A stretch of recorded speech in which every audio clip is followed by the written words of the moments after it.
Welcome to Sober Talk. I'm Dennis and I have lived experience of alcohol.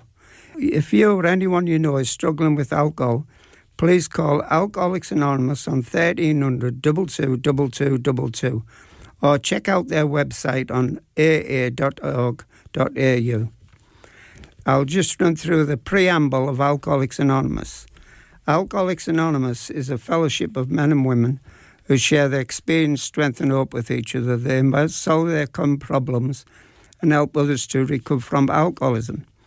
The only requirement for membership is a desire to stop drinking. There are no dues or fees for AA membership. We are self-supporting through our own contributions. AA is not allied with any sect, denomination, politics, organisation or institution, does not wish to engage in any controversy, neither endorses or opposes any causes. Our primary purpose is to stay sober and help other alcoholics achieve sobriety. Hi everyone, my name's Ian, I'm an alcoholic. I believe I was born an alcoholic. I had a family history of alcoholism, suicide and drug addiction.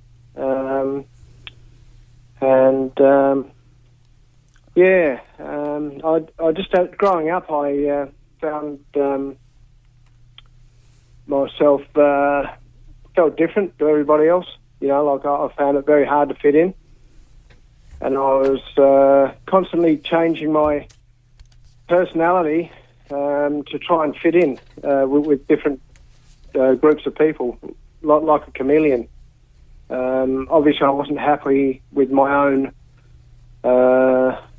self, my own being. You know, I always had to be somebody else. You know, trying to be somebody else because I felt no one sort of liked me. You know, and I mean, not all alcoholics might feel this way, but this is my story, and this is how I felt as an alcoholic. So, you know, I was pretty lonely. You know, like I just honestly never felt like I fitted anywhere. So I was, as a consequence of that, I just felt pretty much alone. I spent a lot of my time out in the bush, actually, out in the country, in the creeks and rivers by myself. You know, basically me and Mother Nature. You know, and I enjoyed those times, but I certainly felt different from everyone else and suffered loneliness. And, you know, when I turned 15, I found alcohol, and that changed my whole world. I had this confidence. It took away all my fears. It was just like the magic potion to life. I could do life, you know. I could walk up to people and talk to them, and as long as I'd had a few drinks. And it was, just the magic elixir, you know, and it solved a lot of problems for me. But also, you know, I was a blackout drinker from the very start. I didn't understand that. I just thought that was normal, you know. I just thought that was normal drinking, you know. I mean, I guess a lot of people might have a blackout or two when they're young, but I, you know. But I did it and kept on doing it. You know, I drank to blackout. You know, like life just went on. You know, I married at a very, very young age, had children at a very young age, and had my first divorce at a very young age, and then got straight back into another relationship, had more children, and divorced again, and that was all due to my alcoholism. I just didn't have a clue who I really was. I couldn't even spend time alone anymore. You know, like I needed to have a relationship. You know, I hated myself that much, I guess. I couldn't even spend time alone. You know, like I needed somebody else in my life, and just continued on. You know, drinking. For me, there was no solution, and I always thought I was a good husband and a good father, and generally a good person, but just a good person having a bad run. But that really wasn't the case, as I was to find out later on in my life. Because with my alcoholism, in the house there was a lot of violence, a lot of arguing, a lot of banging and crashing. That just shouldn't happen in a family home, and it shouldn't happen anywhere. But as a consequence of my heavy, alcoholic drinking, I became very violent, pushed everyone completely out of my life, ended up, full of resentment, hatred. I hated the world, everyone. It was everyone else's fault but mine. Everything was someone else's fault but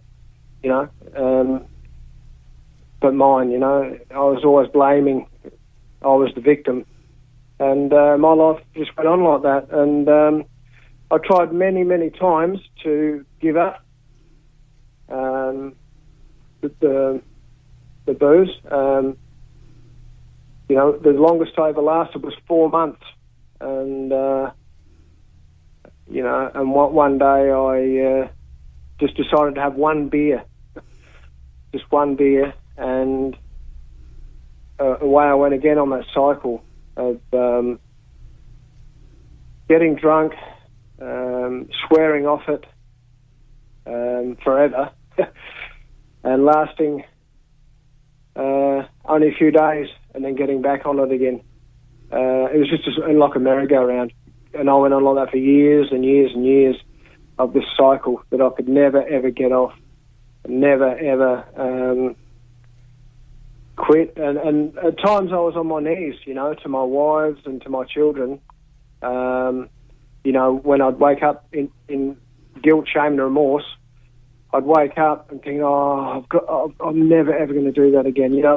Because I used to do things when I was drinking that I would never, ever dream of doing when I was sober, and I actually remember doing them, not all the time. Sometimes it was in blackout, but sometimes I'd remember doing things, thinking that's a really good idea, and I'd do certain things, and then I'd wake up in the morning and just go, oh my God, what made me think to even do that? I'd done horrific things, and just wake up full of guilt, shame, remorse, knowing I wouldn't normally do that, and I'd swear off the grog for good. But within days or even hours, I'd be back on the grog again, and there's just a vicious cycle, just kept on going and going and going. And my life was, very fastly heading downhill, very fast. I ended up moving out into the country, isolating, doing a geographical, we call it, like moving, and hoping to start a new life. And that was in the pubs in this country town where I live. I was gonna meet all these new friends, and life was going to be grand. And that's what I thought. That was my plan, to start a whole new life, which revolved around booze. But it was a miracle, really, because the first person I bumped into in this area where I live today was a staunch member of Alcoholics Anonymous, and he didn't tell me that, But we slowly became friends just through. We used to work together, and we slowly became friends. And I was still on the grog and getting into trouble in this new area that I'd moved, like big trouble. And he mentioned to me about Alcoholics Anonymous, and I said to him, sounds interesting, but I don't think I really need it. But a few months went by, and I was thinking about my life, you know, because I was living alone and I had plenty of time to think. And I was thinking about my life, and I was thinking, you know, if I was to die today, I wouldn't have one person at my funeral.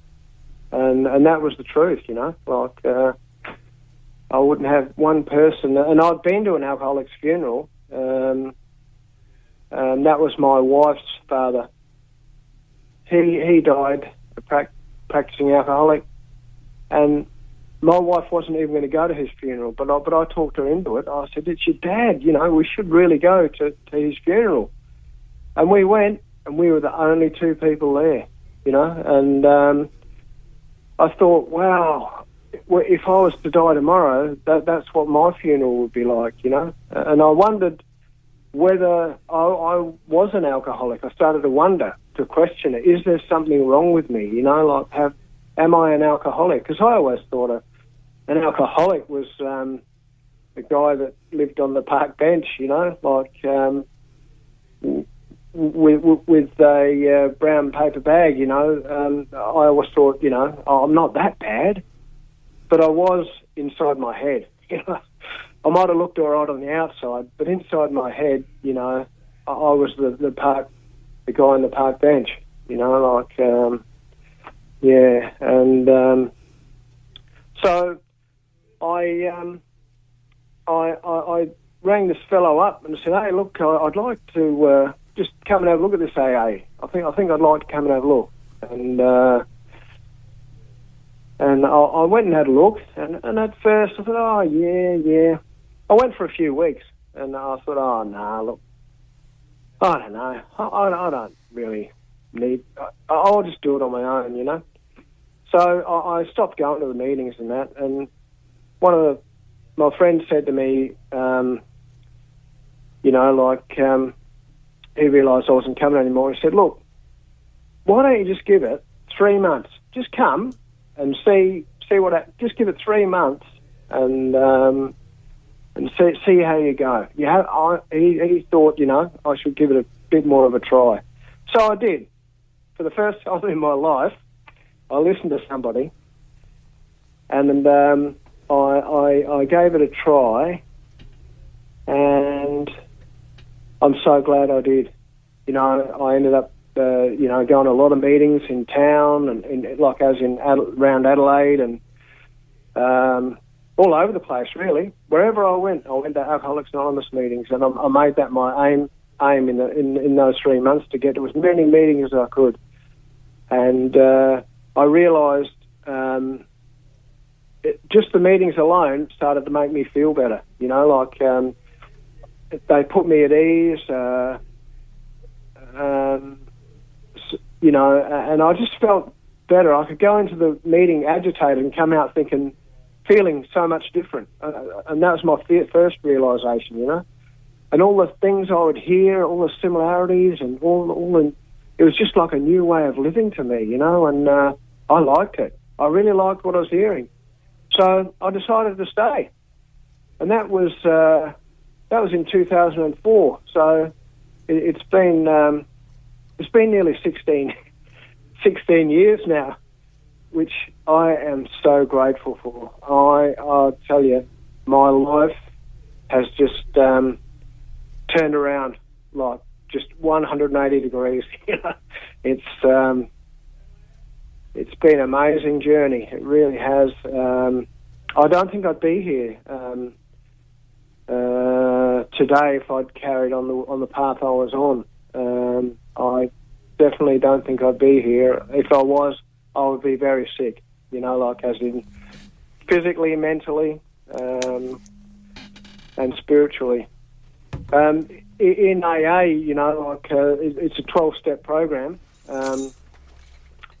and I carry them steps through my whole life. You know, like I will hope to always carry them through my life. You know, like you know, like you know, the first step is to you know, admit that you're powerless over alcohol. You know, and I am. If I take a drink, you know, I'm powerless over it. You know, it will take me again.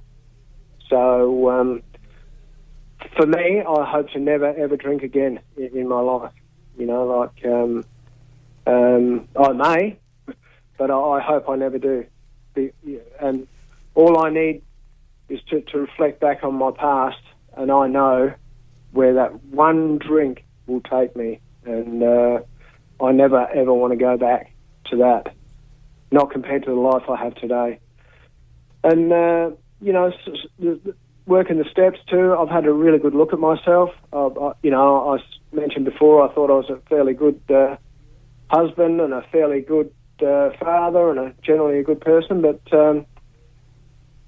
the truth is, when I had a good look at myself through doing the steps, I learned who I really was, and you know, I realised I was a very selfish individual. I was dishonest, and when I first came in, you couldn't have told me that. You know, like I wouldn't have believed it. But as I got more and more sober, I started to realise things about myself. And it sank in very, very deeply that I was very selfish and dishonest, fearful, sensitive. I had lots of sort of character defects that, you know, that had affected everyone around me. Really, you know, I hadn't given my kids the best upbringings. I hadn't been a very good husband to my wives. I hadn't been a good brother, hadn't been a good son, you know, as in good, as in I've been a pretty nasty person, actually. And that was the truth about myself. But in Alcoholics Anonymous, you know, like I've, to the best of my ability, made amends to all those people, you know, that I've hurt. Mainly, you know, I mean, I could probably never make amends to everyone that I've hurt, so I don't know where they all are, you know, like, but if I ever come across them, I will do my best to make amends. But I mean, the biggest thing I can do is with my family and people associated with my families. You know, like, is just do the very best I can to patch up those relationships. And when I say patch up, it's more than that. It's actually form a true relationship with my children, you know. Part of I never really grew close to my kids, you know, like a lot of fathers have kids and they play and roll around and do all sorts, you know, take them to the playground and, you know, get involved in their sports and, you know, so on and so on. But for me, drink took over all that, you know. My most important thing in life was to drink. Even though I was a working man, I used to go to work and then straight after work, the drink. That was the next priority.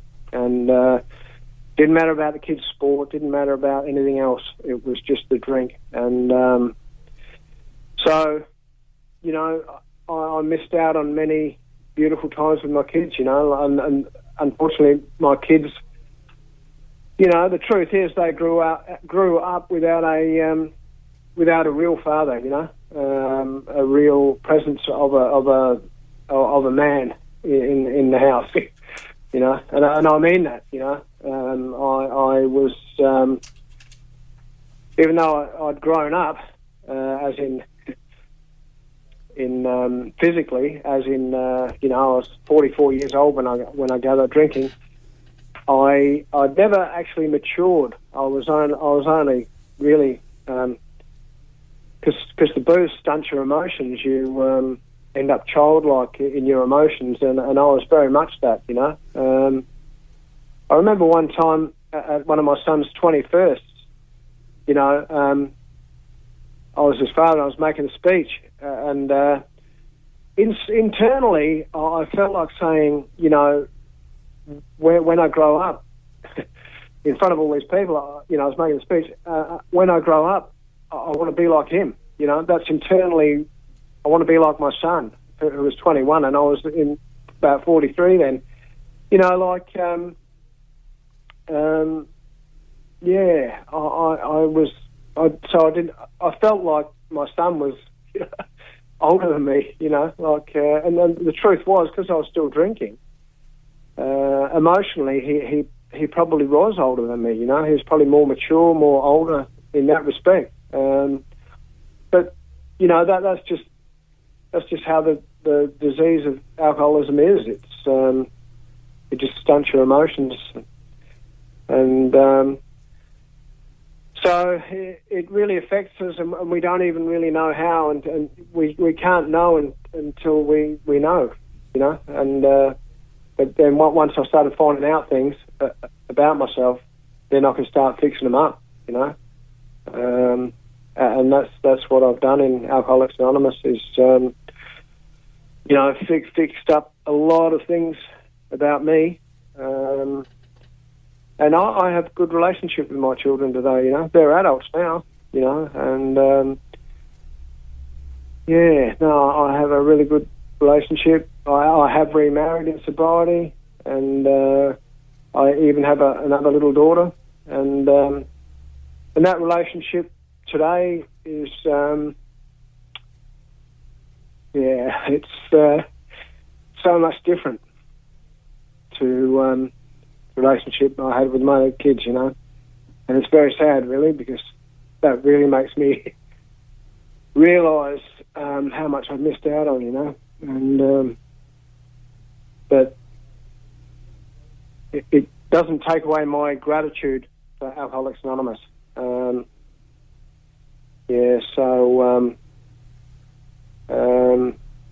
You know, that's that bit of sadness.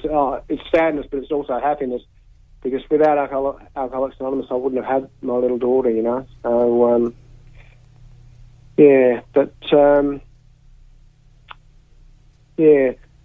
I won't go on for too much longer. I just, that's my story pretty much. But, all I can say is if you're out there, even if you think you might have a problem with alcoholism, even if you think that, come and have a look at the rooms, because, you know, of Alcoholics Anonymous, because I never even thought, you know, I thought I had a problem, but I never thought I was an alcoholic, you know, like, and it takes a long time, it takes a while for that to really sink in, you know, and,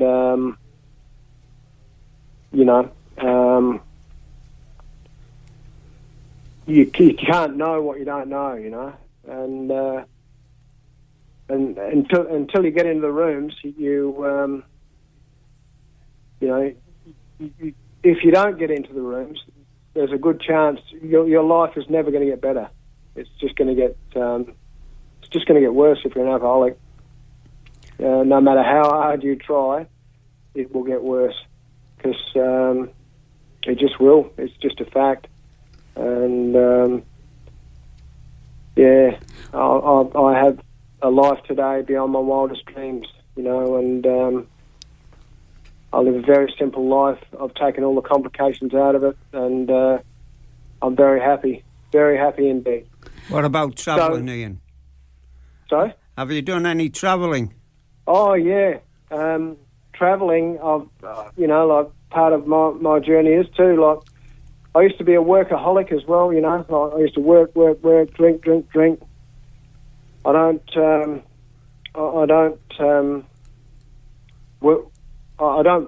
don't work anymore. I look after my little daughter on Mr. Mum.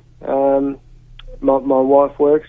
I look after my daughter, and but we travel a lot. We're with Alcoholics Anonymous a lot of the time, all over Australia. It's a life beyond my wildest dreams. You know, I've just come back from Darwin. I was up there for 5 weeks, up in the beautiful sunshine, swimming in water holes and beautiful waterfalls and Mataranka, just hot springs, and it's just paradise. You know, I mean, comparing that to the life I was living, it's just totally unbelievable. And already we're planning our next trip. We're going, hopefully, for 3 months next year, travelling Queensland, Northern Territory, and then Western Australia. So a life beyond my wildest dreams. You know, I'm just so grateful So grateful to the man who broke his anonymity to me, told me he was an alcoholic, and and maybe the rooms of Alcoholics Anonymous might be a good place for me. In fact, what he actually said was, Ian, I'm an alcoholic, I'm a member I'm a member of Alcoholics Anonymous, and the rooms of Alcoholics Anonymous would blow you away, he said.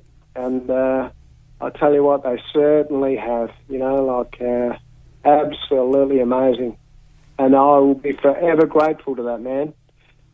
And just one thing, I was very fortunate to meet him. He was only young. He was actually younger than me. He was 42 at the time, and I knew him for a year and a half, and then he died of a sudden heart attack. But I owe my life to that man, and that's a bit of sadness, but it's also joyous because his life, he helped a lot of people. He helped a lot of people like that, I'm very highly regarded, and as I've said, I owe my life to him. Yeah. When I first got sober, it wasn't all smooth sailing. I had trouble. I had problems. I didn't know how to live really without alcohol, and I rang up a friend I'd met in Alcoholics Anonymous, and he's there to talk to.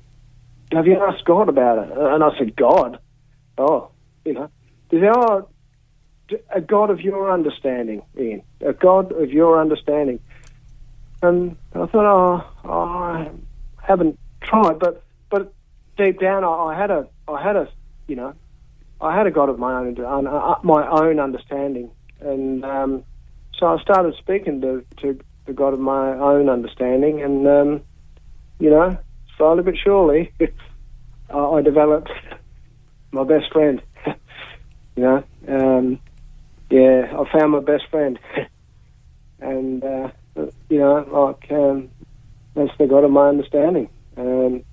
People will always let you down, but I believe the God of my understanding will never let me down. I honestly believe that, and and that's what the my friend who introduced me to Alcoholics Anonymous, he had a great faith as well, in a God of his own understanding, and so that was the greatest step for me, It really put some, I can only explain it, but magic into my life.